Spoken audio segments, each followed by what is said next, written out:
인생에는 당신 안에 무언가가 불안해지기 시작하는 순간들이 있습니다.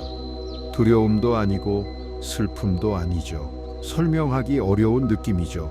어우, 마치 당신 존재의 조용한 부분이 깨어나려 하는 것처럼요. 아마 평소보다 침묵이 더 무겁게 느껴지는 밤에 그런 느낌을 받아본 적이 있을 겁니다.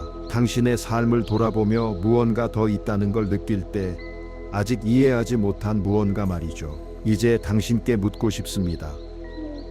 만약 이 순간 바로 이 당신이 이 말을 듣고 있는 이 순간이 우연이 아니라면, 그리고 이곳에 온 것이 사고가 아니라 오래전 당신 안에서 시작된 깊은 부름에 대한 응답이었다면요. 왜냐하면 오늘 우리가 이야기할 지식은 아무에게나 나타나지 않기 때문입니다. 그건 호기심이나 오락을 위해 드러나지 않죠. 현실을 바꾸려는 준비가 된 사람들에게만 드러납니다. 현실을 인식하는 방식을 바꾸려는 사람들에게만요. 수세기 동안 이 지식은 보호되고 봉인되었고, 산만한 사람들의 손에 넘어가지 않도록 성스러운 불처럼 조용히 보관되었죠. 위험해서가 아니라 그것의 진정한 힘은 오직 변화할 준비가 된 사람들에게만 이해될 수 있기 때문입니다. 내면에서부터 스스로를 변화시키려는 사람들에게만요. 오늘은 보이지 않는 법칙이라 불리는 원리들을 발견하게 될 겁니다. 혼돈스러워 보이는 것까지 존재하는 모든 것을 지배하는 조용한 규칙들이죠. 그리고 가장 놀라운 건 이 법칙들이 이미 당신의 삶에 작용하고 있다는 겁니다. 한 번도 들어본 적이 없더라도 말이죠. 하지만 알아야 할 것이 있습니다. 이 여정의 끝에서 당신은 이 법칙들을 삶에 어떻게 적용할지 의식적이고 명확하며 깊이 있게 이해하게 될 겁니다. 이론이 아닌 진정한 변화로서 말이죠. 이제 계속하기 전에 잠시 멈춰서 깊이 숨을 쉬어보세요. 비록 조용하더라도 당신의 내면이 무엇을 말하고 싶어 하는지 들어보세요. 이 말들이 적절한 때에 다가왔다고 느낀다면, 당신 내면의 무언가가 이 부름을 알아차린다고 느낀다면 댓글에 진실을 받아들일 준비가 됐습니다 라고 써주세요. 그리고 이 메시지가 당신 영혼 깊은 곳을 울리기 시작한다면, 이 에너지가 당신을 깨우고 있다고 느낀다면 의식적인 행동으로 슈퍼챗을 통해 이 공간을 지지해 주세요. 이 지혜가 준비된 다른 이들에게도 계속 퍼져나갈 수 있도록요. 왜냐하면 당신이 듣게 될 것은 단순한 지식이 아니라 기억이기 때문입니다.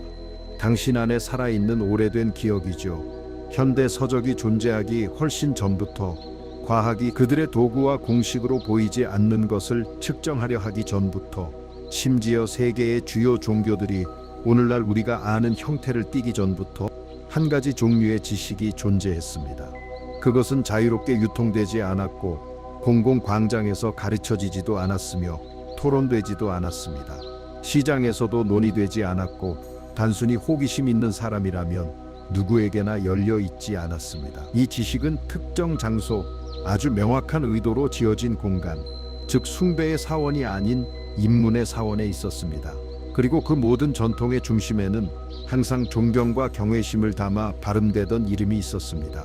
입문자들은 마치 신성한 것을 손에 쥐고 있는 것처럼 그 이름을 속삭였습니다. 형제들이여, 헤르메스 트리스메기스투스, 3번 위대하고 3번 현명하며 존재의 가장 깊은 신비에 3번 입문한 자. 어떤 전통에서는 그를 이렇게 묘사했습니다. 이해의 수준이 너무나 높아져서 그의 이름이 동의어가 된 인간으로 말이죠. 되어 지혜 그 자체의 동의어가 된 인간으로 말이죠. 다른 전통에서는 그를 신성한 세계와 인간 세계 사이에 존재했던 존재로 묘사했습니다.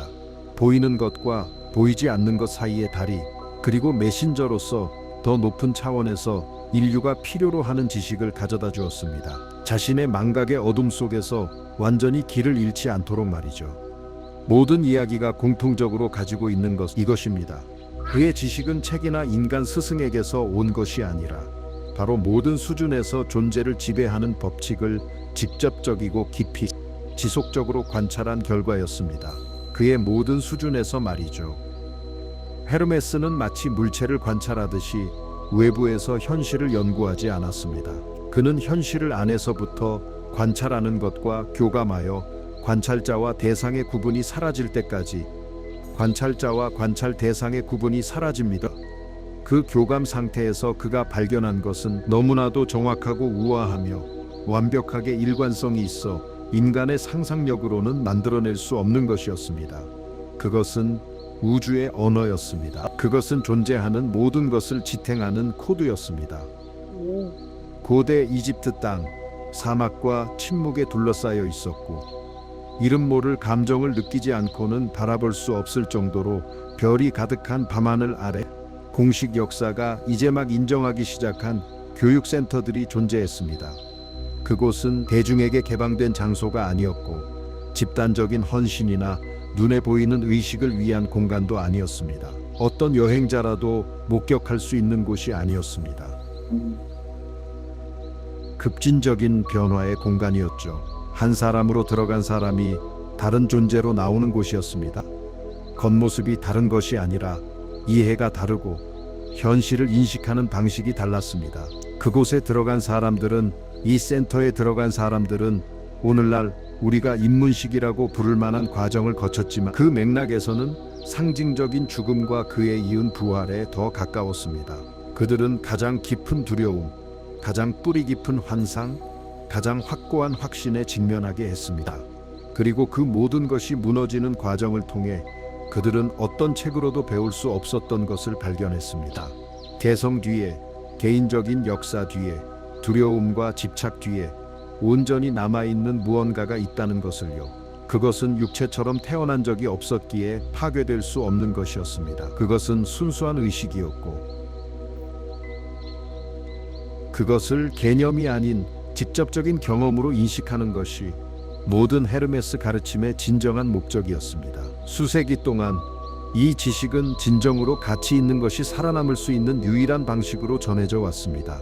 마음에서 마음으로, 깨어있는 정신에서 준비된 정신으로, 스승에서 제자로 이어지는 사슬 속에서 제국과 정복, 파괴와 부활을 거쳐 끊임없이 이어졌습니다. 위대한 도서관들이 불타고 신전들이 약탈당하며 모든 지식이 사라졌을 때 역사의 잿더미 속에서 이 전통은 종이에 의존하지 않았기 때문에 살아남을 수 있었습니다. 종이에 의존하지 않았습니다. 그것을 너무나 깊이 체화한 인간들에게 달려 있었기에 그것은 그들 자신의 일부가 되었습니다. 그리고 어떤 이들은 섭리적이라고 묘사하는 순간에 그 지식의 일부가 글로 쓰여졌습니다. 겉보기에는 간단한 짧은 텍스트로 익명으로 남기로 결정한 저자들이 서명했으며 그들은 스스로를 오직 3명의 입문자라고만 밝혔습니다. 그 텍스트는 키발리온이라고 불렸고 현대 세계에 그것이 나타난 것은 우연한 일이 아니었습니다. 많은 비전 전통에 따르면 인류가 준비되었을 바로 그 순간에 전달하려는 의도적인 결정이었고 그것을 받아들일 준비가 되었을 때였습니다. 키발리온은 읽는 책이 아니라 사는 책입니다. 올바른 마음가짐으로 이 책을 접할 때마다 자신이 현실에 대해 안다고 믿는 것을 진정으로 의심하려는 열린 마음을 가진 사람에게는 그 사람 안에서 무언가가 일어납니다. 극적으로 환상이나 화려한 계시가 아니라 조용하고 깊은 방식으로요. 마치 뿌리가 땅속 어둠에서 물을 찾아 아무도 모르게 자라기 시작하는 것처럼 말이죠. 어쩌면 이것이, 이 말들이 지금 당신에게 닿는 이유일지도 모릅니다. 알고리즘이나 통계적 우연 때문이 아니라 이 말들이 일깨울 것을 이미 기억할 준비가 되어 있는 당신 안의 무언가 때문입니다. 만약 당신 안의 무언가가 이 이야기를 알아본다고 느낀다면 비록 말로 설명할 수 없을지라도 댓글에 고대 지혜라고 써주세요. 그리고 만약 이 이야기가 당신 내면의 깊은 무언가를 일깨우고 있다고 느낀다면 부름을 느끼는 사람들 사이에서 이 지식을 계속 살아있게 하기 위해 의식적인 행동으로 슈퍼챗을 통해 이 에너지를 지탱할 수 있습니다. 소리내어 말하기를 꺼리는 무언가가 있습니다. 하지만 거의 모든 사람이 살면서 한 번쯤 느껴본 것이죠. 때로는 가장 예상치 못한 순간에 그들을 행복하게 해야 할 축하 행사 한가운데서 또는 특별한 이유 없이 평범한 오후에 말이죠. 그것은 논리로는 설명할 수 없는 공허함입니다. 오락이나 끊임없는 바쁨, 쌓아 올린 성취로도 사라지지 않는 불안감이며 외부 세계가 해답으로 제시하는 어떤 것으로도 채워지지 않는 일종의 내면의 굶주림입니다. 그리고 그 감정에 대한 가장 흔한 반응은 그것을 무시하고 활동으로 가득 채우고 더 많은 자극, 더 많은 오락, 더 많은 소음을 찾는 것입니다. 왜냐하면 그 감정이 머무는 침묵이 대부분의 사람들에게는 너무 불편하기 때문입니다. 하지만 어떤 시점에서 도망치기를 멈추는 사람들이 있습니다. 멈춰 서서 즉시 억누르려 하지 않고 그 불안감을 느끼도록 자신을 허락하는 사람들이죠. 그리고 자신에게 솔직해지는 그 순간에 이전에는 감히 던져보지 못했던 질문들을 스스로에게 하기 시작합니다.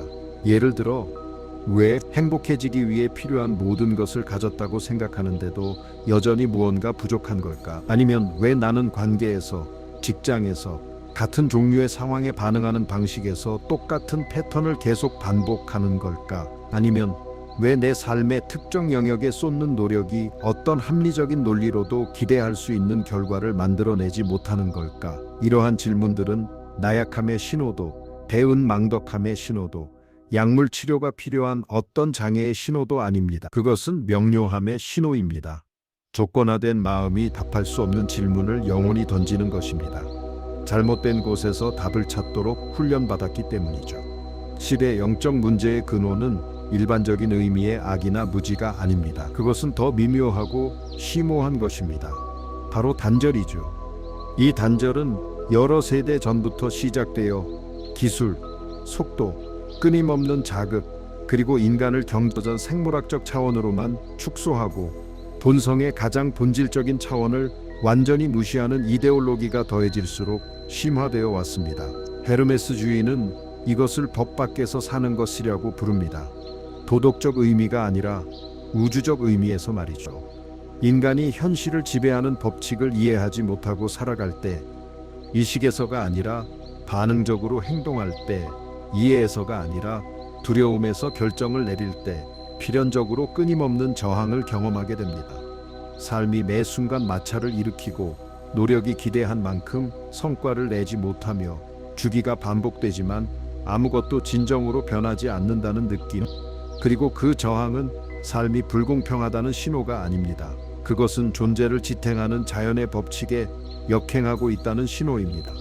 식물을 키우려는 사람을 상상해 보세요. 그 식물이 자라기 위해 필요한 조건에 대해 아무것도 모른 채 말이죠. 잘못된 계절에 심고 물을 너무 많이 주거나 너무 적게 줍니다. 적절한 빛이 들지 않는 곳에 두죠. 그리고 식물이 꽃을 피우지 못하면 자신에게 원예 재능이 없고 식물을 가질 자격이 없으며 우주가 자신이 정원사가 되는 것을 원치 않는다고 결론 내립니다. 하지만 문제는 결코 우주가 아니었습니다. 문제는 무지였죠. 그 식물의 성장을 지배하는 법칙들. 인간의 삶도 마찬가지예요. 정확히 똑같아요. 현실의 발현을 지배하는 법칙들을 이해하지 못할 때, 현실 내면 상태가 인지하는 것을 어떻게 결정하는지 모를 때, 외부에서 끌어당기는 것을 팽창과 수축의 자연스러운 순환을 인식하지 못할 때, 존재의 모든 차원에서 작동하는, 결국 당신은 힘들과 싸우게 됩니다. 당신이 이길 수 없는 힘들과요. 당신보다 크기 때문이죠. 적이라서가 아니라 현실의 근본적인 법칙들이기 때문입니다. 아무도 법칙들과의 싸움에서 이기지 못해요. 물리학의 법칙들과요. 당신이 할 수 있는 것은, 헤르메스 전통이 가르쳐 온 것은 수천 년간 그 법칙들을 이해하고 그것들에 대항하는 대신 함께 일하는 법을 배우는 겁니다. 그것들에 대항하는 대신 존재의 흐름을 의식적으로 항해하는 사람이 되는 거죠. 존재의 흐름에 왜 그런지 모른 채 휩쓸리는 사람이 되는 대신에.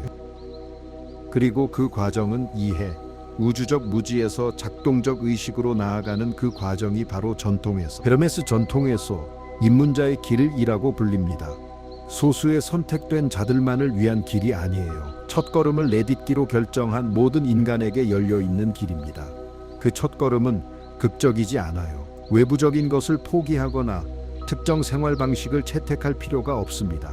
첫 번째 단계는 간단합니다. 당신이 모르는 법칙들이 있다는 것을 인식하는 것이죠.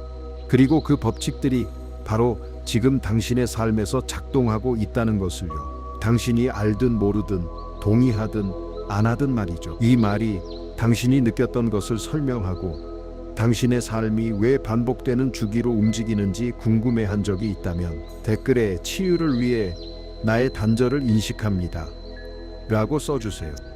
그리고 이 메시지가 오랫동안 느껴왔던 것에 대한 답을 주고 있다면 슈퍼챗으로 이 가르침을 지지해 주세요. 의식적인 교환이자 이 이해의 에너지를 계속 살아있게 하는 방법입니다. 지난 세기 어느 시점에 세계에서 가장 발전된 연구실에서 일하던 물리학자들은 뉴턴과 데카르트로부터 물려받은 개념적 틀 안에서는 설명할 수 없는 무언가에 부딪히기 시작했습니다. 그들은 아원자 수준에서 물질의 가장 작은 입자들의 행동이 큰 물체의 행동을 설명하는 역학 법칙을 따르지 않는다는 것을 발견했습니다. 그들은 입자가 파동처럼 또는 입자처럼 행동할 수 있다는 것을 발견했습니다. 관찰 여부에 따라서요. 또한 접촉했던 두 입자는 아무리 멀리 떨어져 있어도 즉시 상호 연관성을 유지할 수 있다는 것을요. 이는 시공간에 대한 모든 일반적인 이해를 초월하는 연결 방식이었습니다. 그리고 그들은 고전 과학적 사고 방식에 깊은 혼란을 주는 무언가를 발견했습니다. 관찰자는 중립적이지 않으며 입자를 관찰하는 행위 자체가 그 입자의 행동을 변화시키고 관찰자의 의식은 실험에서 제거할 수 없는 변수라는 것입니다. 가장 명석한 과학자들, 즉 자신들의 발견이 이끄는 바를 지적으로 정직하게 따랐던 이들은 그 발견의 함의가 어디까지 가든 무언가를 분명히 말하기 시작했습니다. 그것은 딱딱한 물리학이라기보다는 신비주의 철학에 가까운 것이었죠. 의식이 뇌의 우연한 산물이 아니라는 것, 의식이 우리가 경험하는 물질적 현실의 존재를 가능하게 하는 선행 조건일 수 있다는 것, 어떤 근본적인 수준에서 마음과 물질은 두 개의 분리된 것이 아니라 동일한 원리의 두 가지 표현이라는 것입니다. 헤르메스 학파의 스승들은 이 결론을 즉시 알아차렸을 것입니다. 익숙하고 당연하게 여겼을 것입니다. 왜냐하면 그것이 바로 키발리온의 첫 번째 원리인 정신주의 원리가 수천 년 동안 주장해 온 바이기 때문입니다. 전체는 정신이고 우주는 정신적이다. 이 문장은 언뜻 들으면 시적이거나 은유적인 진술처럼 들릴 수 있지만 사실은 현실의 근본적인 본질에 대한 기술적인 선언입니다. 물리적 세계가 존재하지 않는다고 말하는 것이 아닙니다. 물리적 세계가 보이는 것과 다르다고 말하는 것입니다. 물질, 공간, 시간, 상황, 사건, 관계 등 우리가 객관적이고 외부적인 현실로 경험하는 모든 것이 물리적인 것이 아닌 곳에 그 기원이 있고 의식에 그 기원이 있습니다. 그리고 만약 당신 현실의 기원이 의식이라면 의식 수준에서 작업하는 것은 영적인 사치나 도피주의가 아닙니다. 그것은 존재하는 가장 근본적이고 가장 직접적이며 가장 강력한 개입입니다. 당신의 삶의 경험의 어떤 측면이든 변화시키기 위한 것입니다. 여기서 많은 사람들이 첫 번째 장애물을 만납니다. 왜냐하면 현실이 마음에서 시작된다는 것을 지적으로 이해하는 것과 그 이해를 생생하게 경험하여 일상생활을 인식하는 방식을 진정으로 변화시키는 것 사이에는 엄청난 차이가 있기 때문입니다. 지적인 지식은 말합니다. 네, 제 생각이 제 현실에 영향을 미친다는 것을 이해합니다. 생생한 이해는 당신이 두려움이나 분노 또는 절망을 느끼는 순간에 당신 안에 무언가가 그 상태를 상황에 대한 피할 수 없는 반응이 아니라 당신이 생성하고 있는 주파수로 인식하게 합니다. 그리고 우주는 그 자체의 법칙에 따라 필연적으로 증폭시키고 당신의 경험에 다시 반영합니다. 이것이 수영에 대해 읽는 것과 수영할 줄 아는 것의 차이입니다. 그리고 그 차이를 넘어서는 유일한 방법은 지속적인 연습을 통해서입니다. 이 원칙들을 의식적으로 적용하는 것을 통해서입니다. 일상생활의 가장 평범한 짜증, 조급함, 두려움, 의심의 순간에 그런 순간 조건화된 패턴에 따라 자동적으로 반응하려는 경향이 있을 때 입문자는 다르게 행동합니다. 멈춰서 관찰하고 생성되는 내면 상태를 인식하며 그 관찰을 통해 의식적으로 다른 주파수를 선택하죠. 감정을 억누르거나 느끼지 않는 것을 느끼는 척하지 않고 의식을 더 높은 수준, 즉 관찰자의 위치로 가져갑니다. 그리고 그곳에서 자동적으로 반응하는 사람은 결코 알 수 없는 자유를 얻게 됩니다. 이것이 바로 정신주의 원리가 겉보기에는 단순한 말 뒤에 숨겨둔 비밀입니다. 진정한 내면의 변화 없이 기계적으로 반복되는 확언으로 행복을 생각할 수 있다는 뜻이 아닙니다. 당신의 의식의 질을 진정으로 변화시킬 때, 현실을 인지하고 헤쳐나가는 주파수를 바꿀 때, 그 현실에 대한 당신의 경험은 필연적으로 변합니다. 마법이나 법칙처럼이 아니라 해바라기 씨앗이 장미가 아닌 해바라기를 피우는 것과 같은 필연성으로 말이죠. 법칙은 비인격적입니다. 누구에게도 특혜를 주지 않고 누구도 벌하지 않습니다. 예외 없이 절대적인 일관성으로 작동할 뿐입니다. 그리고 그 일관성은 일단 이해되면 위협적이지 않게 되며 어떤 인간이라도 의식적인 삶을 구축할 수 있는 가장 견고한 기반이 됩니다. 이 진실이 당신 내면의 무언가를 일깨운다고 느낀다면, 당신의 삶을 새로운 관점에서 보기 시작한다면, 댓글에 그리고 이 깨달음이 당신의 현실을 이해하는 새로운 방식을 열어준다면 슈퍼챗으로 이 지식을 지지할 수 있습니다. 깨달음을 추구하는 사람들 사이에서 이 가르침을 계속 이어가기 위한 의식적인 행동으로 말이죠. 헤르메스 입문자들이 우주를 묘사했을 때 수동적인 경이로움의 언어로 묘사하지 않았습니다. 이해할 수 없는 것을 바라보는 이의 언어가 아니었죠. 그들은 시스템을 읽는 법을 배운 사람의 언어로 묘사했습니다. 존재의 겉보기 혼돈 뒤에 무언가가 있다는 것을 발견한 이의 정확성으로 구조, 문법, 이해될 수 있는 질서가 있다는 것을요. 그리고 그것으로 의식적으로 작업하는 법을 배울 수 있다는 것을요. 그 질서는 7가지 근본 원리로 응축되었습니다. 철학적 의견이나 시적 은유가 아니라 가장 미시적인 것부터 가장 거시적인 것까지, 가장 물질적인 것부터 가장 영적인 것까지 현실이 모든 수준에서 어떻게 작동하는지에 대한 7가지 기능적 설명이었죠. 첫 번째 원리는 정신주의입니다. 우리는 이미 그 깊이를 탐구하기 시작했죠. 모든 것은 정신이고 우주는 정신적입니다. 하지만 이 원리에는 특별히 명확하게 짚고 넘어갈 가치가 있는 차원이 있습니다. 그것은 당신의 개인적인 마음이 무에서 임의적이고 변덕스럽게 현실을 창조한다고 말하는 것이 아닙니다. 그것은 보편적인 마음, 즉 모든 존재를 유지하고 생성하는 지능이 있다고 말합니다. 그리고 당신의 개별적인 마음은 그 보편적인 마음의 국지적인 표현이라고 말합니다. 파도가 바다이면서도 바다의 국지적인 표현인 것처럼 말이죠. 이것은 당신이 자신의 마음의 더 깊은 수준에 접근할 때, 피상적인 생각과 쌓여온 조건하의 소음을 넘어설 때 그 보편적인 지성에 가까워집니다. 그 접근을 통해 삶은 표면적으로는 기적 같지만 헤르메스적 이해로는 완벽히 논리적인 방식으로 흐르기 시작합니다. 두 번째 원리는 상응의 원리입니다. 위와 같으니 아래도 같고 안과 같으니 밖도 같습니다. 이는 당신이 일반적으로 믿어왔던 것보다 당신의 삶의 경험에 대해 훨씬 더 많은 힘을 가지고 있다는 뜻입니다. 세 번째 원리는 진동입니다. 아무것도 정지해 있지 않습니다. 모든 것이 움직이고 모든 것이 진동하며 모든 것이 맥동합니다. 현대 물리학은 이를 놀라운 정확성으로 확인합니다. 아원자 수준에서 보이는 것은 고체처럼 보이고 비활성인 물질은 사실 끊임없이 움직이는 에너지, 즉 진동하는 입자들입니다. 특정 주파수로 진동하여 형성하는 물체의 특성을 결정합니다.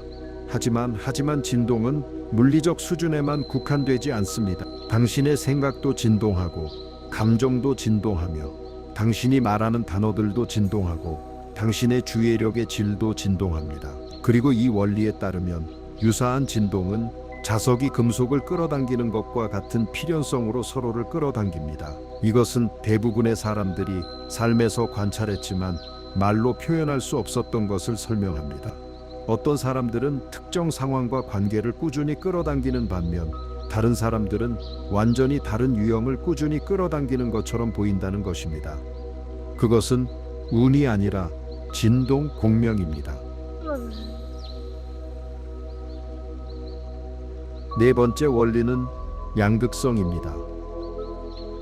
모든 것엔 두 극이 있고 반대되는 짝이 있습니다. 열과 추위는 다른 정도의 같은 현상입니다. 이것을 이해하는 사람은 정점의 순간에도 지나치게 집착하지 않습니다. 왜냐하면 어떤 파도도 영원히 가장 높은 지점에 머무르지 않기 때문입니다. 현명한 사람은 리듬과 싸우기보다 그 리듬을 타는 법을 배웁니다. 여섯 번째 원리는 인과 유리입니다. 모든 결과에는 원인이 있습니다. 모든 사건에는 선행하는 것이 있습니다.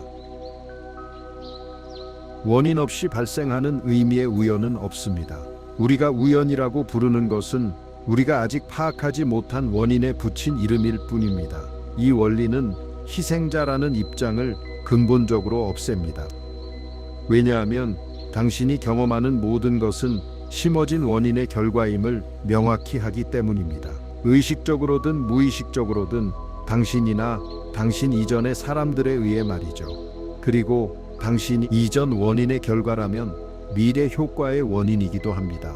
이는 지금 이 순간 당신이 선택하는 모든 생각, 품는 모든 감정, 하는 모든 행동으로 미래의 경험에서 나타날 효과의 원인을 심고 있다는 의미입니다.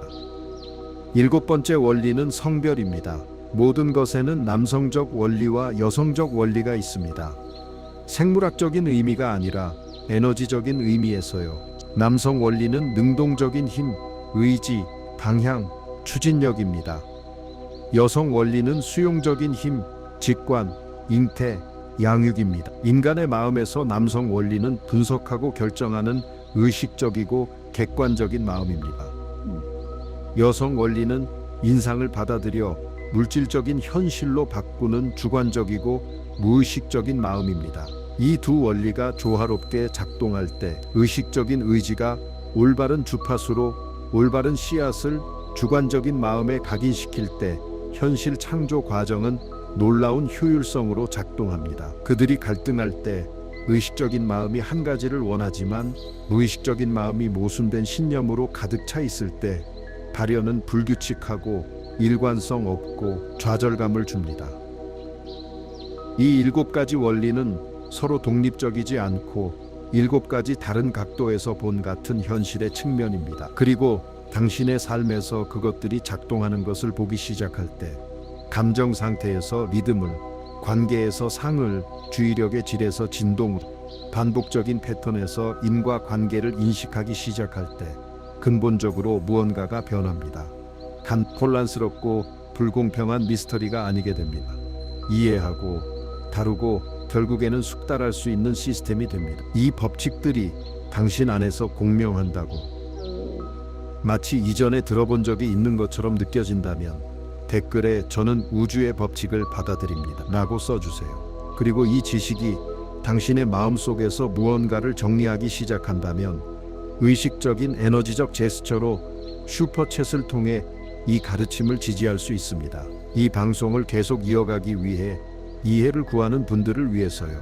문화, 교육, 경제 수준, 지능에 상관없이 거의 모든 인간의 삶에서 놀랍도록 규칙적으로 반복되는 패턴입니다. 이 패턴은 엄청난 양의 불필요한 고통을 야기하지만 사회가 우리에게 삶과 관계 맺는 방식을 가르치는 방식에 너무나 깊이 통합되어 있어서 완전히 눈에 띄지 않게 되었습니다.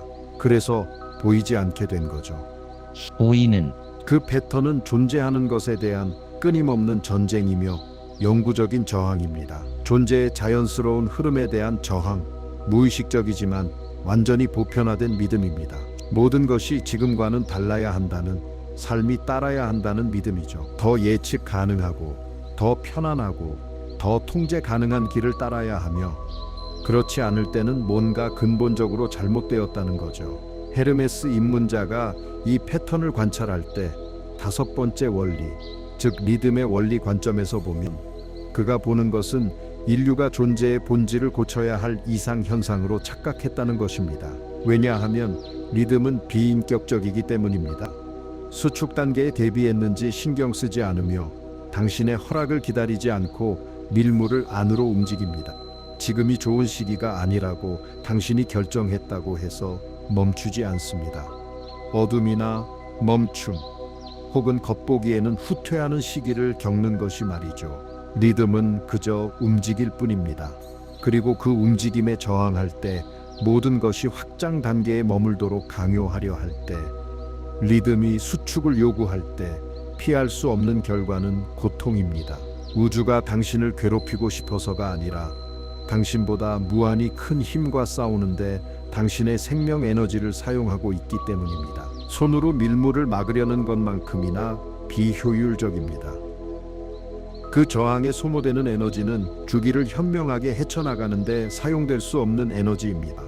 로 그리고 이 실수에는 훨씬 더 미묘하고 파괴적인 것이 있습니다. 리듬에 대한 저항은 힘든 순간에만 고통을 주는 것이 아니라 좋은 순간까지 오염시킵니다. 끊임없이 저항하며 사는 사람은 확장기를 온전히 즐길 수 없기 때문입니다. 그 순간이 끝날까봐 너무 두려워하기 때문이죠. 자신이 가진 것을 붙잡고 그것이 사라지지 않도록 하는데 너무 집중합니다. 다음 단계로부터 현재의 행복을 보호하기 위해 주변의 벽을 쌓는데 몰두합니다. 필연적으로 찾아올 수축의 단계 말이죠. 그리고 그러한 예상 불안은 은혜로운 순간들을 회복의 원천이 아닌 추가적인 긴장의 원천으로 만듭니다.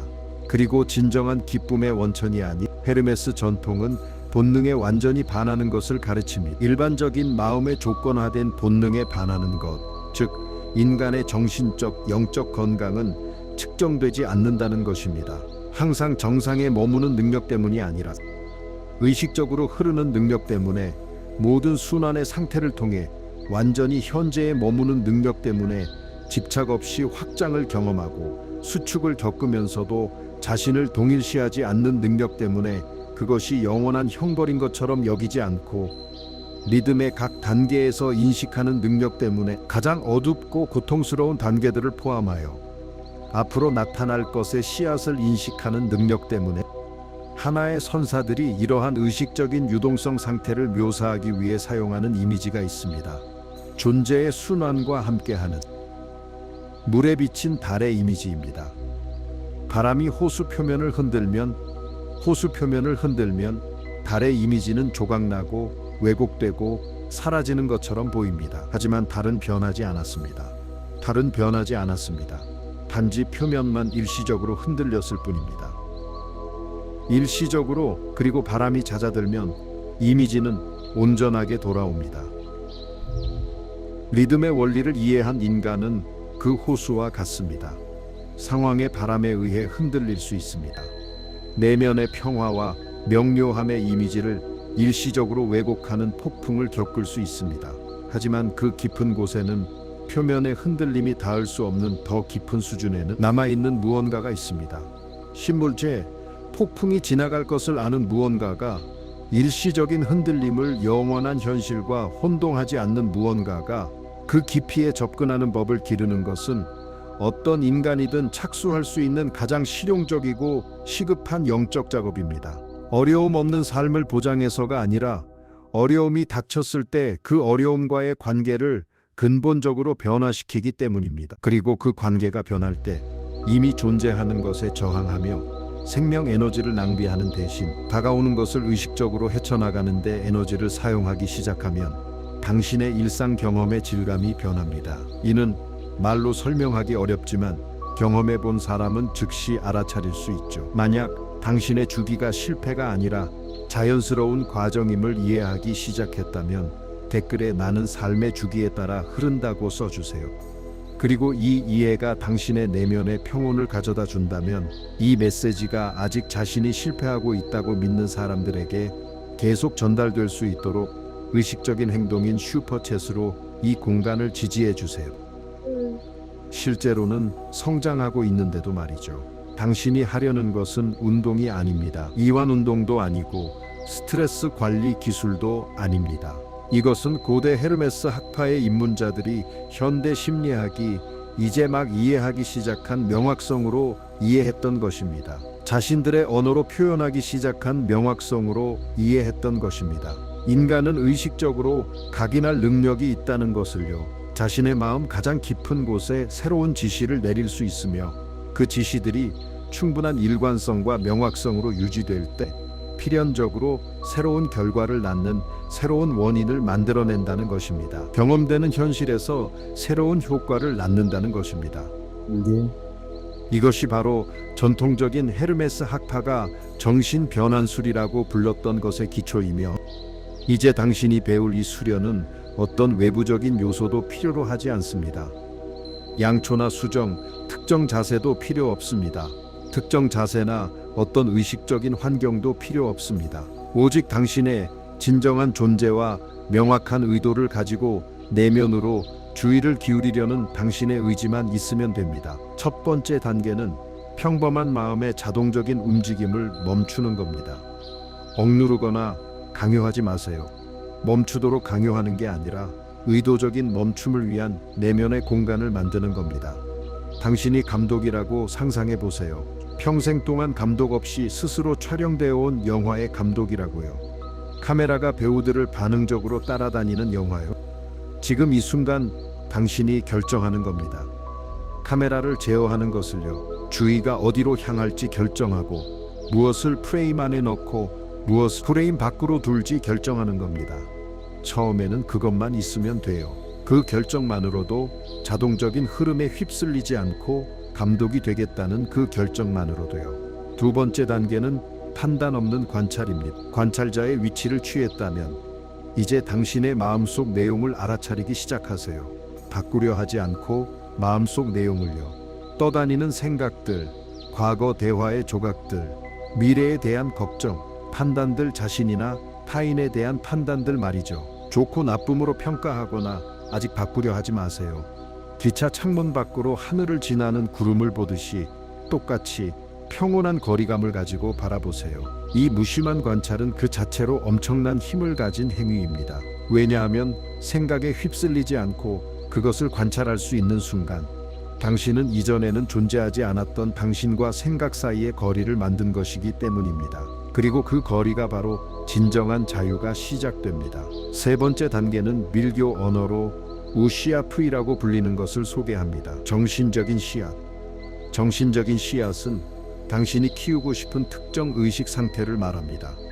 당신이 얻고 싶은 외부 결과의 이미지가 아니며 시각화도 아닙니다. 소유물이나 상황이 아닌 내면의 자질, 즉 명료함, 평화, 자신감, 개방성, 평정심, 사랑. 이 중 단 하나를 선택하세요. 지금 가장 필요하다고 느끼는 것을요. 가장 멀리 있고 가장 갈망하는 것을요. 그리고 그것을 당신이 가지고 있지 않은 것으로 시각화하는 대신 당신이 깨우고 있는 무언가로 느끼기 시작하세요.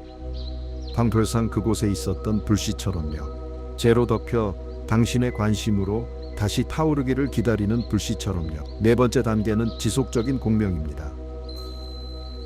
몇 분 동안 당신의 내면의 자질에 최대한 지속적으로 집중하는 것입니다. 할 수 있는 한 마음이 산만해져도 괜찮습니다. 벗어났다는 것을 알아차릴 때마다 그냥 돌아오세요. 자신을 비판하지 마세요. 매번 돌아오는 것은 그 자체로 의식적인 주의력 근육을 훈련하는 것이니까요. 어떤 근육이든 반복할 때마다 강해집니다. 그 자질을 유지하는 동안 그것을 고정시키는 문구를 추가할 수 있습니다. 기계적으로 반복하는 공허한 확언이 아니라 속으로는 믿지 않으면서 말이죠. 지금 이 순간 당신이 경험하는 것을 묘사하는 선언문입니다. 아주 미미하게라도 말이죠. 내 주의가 내 경험을 만든다거나, 아니면 지금 느끼는 이 상태는 진짜이고 힘이 있다거나, 나는 내 상황보다 위대하다는 것 같은 거죠. 각 단어가 가슴 중앙에서 바깥으로 울려 퍼지는 것처럼 느껴보세요. 잔잔한 물에 돌이 떨어질 때 생기는 파문처럼요. 다섯 번째 단계는 의식적인 마무리입니다. 이 내면의 공간을 떠나기 전에 방금 당신이 한 일을 잠시 인정하는 시간을 가지세요. 거창하게가 아니라 그저 솔직하게요. 당신은 방금 당신의 마음을 이끌어가는 능력을 발휘했습니다. 의식적으로요. 당신은 방금 새로운 원인을 심었고, 그 원인은 6번 헤르메스 원리에 따라 필연적으로 결과를 낳을 것입니다. 그 결과의 폭은 이 연습을 얼마나 꾸준히 반복하는지, 그리고 얼마나 깊이 당신이 선택한 상태에 자리 잡는지, 그리고 심어진 원인들이 얼마나 오랫동안 눈에 보이는 결과로 발전하도록 허용하는지에 달려 있습니다. 하지만 과정은 시작되었고 법칙에 대한 이해에서 시작된 과정은 결코 완전히 멈추지 않습니다. 이 의식을 들으면서 당신이 느꼈다면 평온함이나 명료함 혹은 연결감을 느끼셨다면 댓글에 내 변화를 활성화합니다 라고 써주세요. 그리고 이 순간이 의미 있었다고 느끼신다면, 당신 안에 무언가가 움직였다면, 강렬하게 움직였다면 슈퍼챗으로 이 경험을 지지해 주실 수 있습니다. 에너지적인 제스처로요. 당신이 겪고 있는 과정을 존중하는 방법이죠. 조만간 이런 질문이 떠오를 겁니다. 이 가르침을 처음 접하는 모든 사람의 마음에 말이죠. 그리고 그 질문은 아주 정당한 질문입니다. 만약 이 법칙들이 존재하고 헤르메스 전통이 주장하는 것처럼 그렇게 정확하고 강력하며 보편적이라면 왜 대부분의 사람들은 이것을 모를까요? 왜 학교에서 가르치지 않을까요? 왜 수학이나 언어가 전해지는 것과 같은 자연스러움으로 세대에서 세대로 전해지는 기본적인 문화 지식의 일부가 아닐까요? 키발리온이 이 질문에 주는 대답은 절망적일 정도로 간단합니다. 변화를 일으키는 지식은 받아들여지기 위해 변화를 요구하기 때문입니다. 준비되지 않은 마음에 빈 그릇의 정도를 담듯이 단순히 넣어질 수 없습니다. 왜냐하면 준비되지 않은 마음, 조건화와 두려움, 현실이 어떻게 작동하는지에 대한 확고한 확신으로 가득 찬 마음은 이 지식을 실제로 받아들일 수 없기 때문입니다. 듣더라도 기존의 범주를 통해 걸러내어 이미 아는 것으로, 자신을 도전하지 않는 것으로 만들어버립니다. 불편함 없이 수용될 수 있는 것으로, 따라서 진정한 변화 없이 받아들여지는 것이죠. 이것이 바로 불교 전통에서 그려찬 컵의 문제이라고 불리는 것입니다. 컵을 완전히 채우면, 그리고 더 많은 차를 넣으려 하면 새 차는 들어가지 않고 넘쳐 흐릅니다. 새로운 것을 받아들이려면 컵이 공간을 만들어야 합니다. 마음의 공간을 만든다는 것은 아주 구체적인 의미를 가집니다. 당신이 안다고 믿는 것을 기꺼이 의심하고, 모른다는 불편함과 기꺼이 함께 하려는 것을 의미합니다. 가장 소중한 확신들, 즉 당신이 의지해 왔던 것들을 기꺼이 놓아주는 것을 의미합니다. 당신이 쌓아온 정체성과 세상을 대하는 방식이 솔직하게 검토되는 겁니다. 솔직하게요. 그러려면 아주 드물고 아주 귀한 자질이 필요합니다. 귀한 자질이요, 지적, 영적 용기죠. 어쩌면 현실의 본질에 대해 내가 믿었던 것이 불완전했을지도 모른다고 말할 용기요. 어쩌면 내가 누구인지, 그리고 삶에서 무엇을 기대할 수 있는지에 대해 배운 것이 진실의 아주 빈약한 버전이었을지도 모릅니다. 어쩌면 아직 탐험하지 못한 존재의 차원들이 있고, 그것들이 모든 것을 바꿀 수도 있습니다. 그런 용기를 키우는 사람은 다르게 살기 시작합니다. 당장 엄청나게 달라지는 건 아니지만요. 점진적으로, 누적적으로, 시간이 지나면서 분명해지는 방향으로요. 그들의 반응이 변하기 시작합니다. 예전에는 며칠 동안 그들을 미치게 했던 사건들이 이제는 몇 시간 동안만 그들을 흔들기 시작합니다. 몇 시간 동안 흔들던 것들은 이제 몇 분 동안만 흔들게 되죠. 그리고 누구도 정확히 예측할 수 없는 순간이 옵니다. 왜냐하면 사람마다 다르니까요. 그들의 중심에 안정감이 생기기 시작하고, 표면의 혼란이 더 이상 완전히 미치지 못하게 됩니다. 무관심해져서도, 감정을 억누르는 법을 배워서도 아닙니다. 감정보다, 생각보다, 상황보다 더 깊은 자기 자신의 수준에 접근할 수 있게 되었기 때문입니다. 의식적인 입문자는 결코 의심하지 않고, 결코 고통받지 않으며, 결코 실수하지 않는 사람이 아닙니다. 의심과 고통, 그리고 실수에 근본적으로 다른 방식으로 관계 맺는 법을 배운 사람입니다. 모든 의심을 더 깊이 탐구할 기회로 보는 법을 배운 사람, 모든 고통 속에서 자신의 정렬에 뭔가 조정이 필요하다는 신호를 보는 사람, 모든 실수 속에서 자신이 무의식적으로 뿌려온 원인들에 대한 정보의 원천을 보는 사람. 경험과 관계 맺는 이런 방식은 가장 고통스럽고 어려운 것을 포함해 모든 것을 작업 재료로 바꿔줍니다. 헤르메스 전통에서 납을 금으로 바꾸는 연금술이라 불렀던 위대한 작업을 위한 원재료로 말이죠. 문자 그대로의 납과 금이 아닙니다. 다듬어지지 않고 반응적이며 두려워하는 의식의 납을 말하는 거죠. 파편화된 의식이 스스로를 아는 의식의 금으로 변형되는 것입니다. 가장 깊은 본성에서 작동하며 명확함과 효율성으로 세상에서 행동하는 것이니 하는 게임을 지배하는 법칙을 이해하는 사람의 힘, 그것이 바로 힘입니다. 입문자의 힘입니다. 타인을 지배하거나 상황을 통제하는 힘이 아니라 오직 지속되는 힘, 시간이 침식할 수 없는 유일한 힘이죠. 반응적인 표면에서가 아니라 그 깊이에서 행동할 수 있을 만큼 충분히 자신을 깊이 아는 힘입니다. 그리고 그 힘은 마땅히 받아야 할 진지함과 꾸준함으로 그것을 찾기로 결정하는 모든 인간에게 주어집니다. 내일이 아닙니다. 상황이 더 유리해질 때도 아닙니다. 바로 지금입니다. 당신이 있는 바로 그곳에서요. 가진 것으로, 지금 당신의 모습으로. 법칙은 완벽한 조건을 기다리지 않으니까요. 법칙은 언제나 그랬듯 지금도 완벽하게 작동합니다. 이 길을 걸을 준비가 되셨다면, 오늘 당신 안에 무언가가 깨어났다고 느끼신다면 댓글에 깨어날 준비가 되었습니다 라고 써주세요. 이 메시지가 당신 내면 깊은 곳을 울렸고 이 가르침이 계속 확장될 가치가 있다고 느끼신다면 명확함을 찾는 영혼들을 위해 이 공간을 유지하는 의식적인 방법으로 슈퍼챗을 통해 이 커뮤니티를 후원할 수 있습니다. 이제 당신은 많은 사람이 평생 이해하지 못하는 것을 알게 되었습니다. 현실은 우연이 아니며 당신의 마음은 수동적인 관찰자가 아니고 당신의 삶은 무작위적인 사건들의 연속이 아니라는 것을요. 그것은 과정입니다. 원인과 결과, 생각과 발현 사이의 끊임없는 움직임이죠.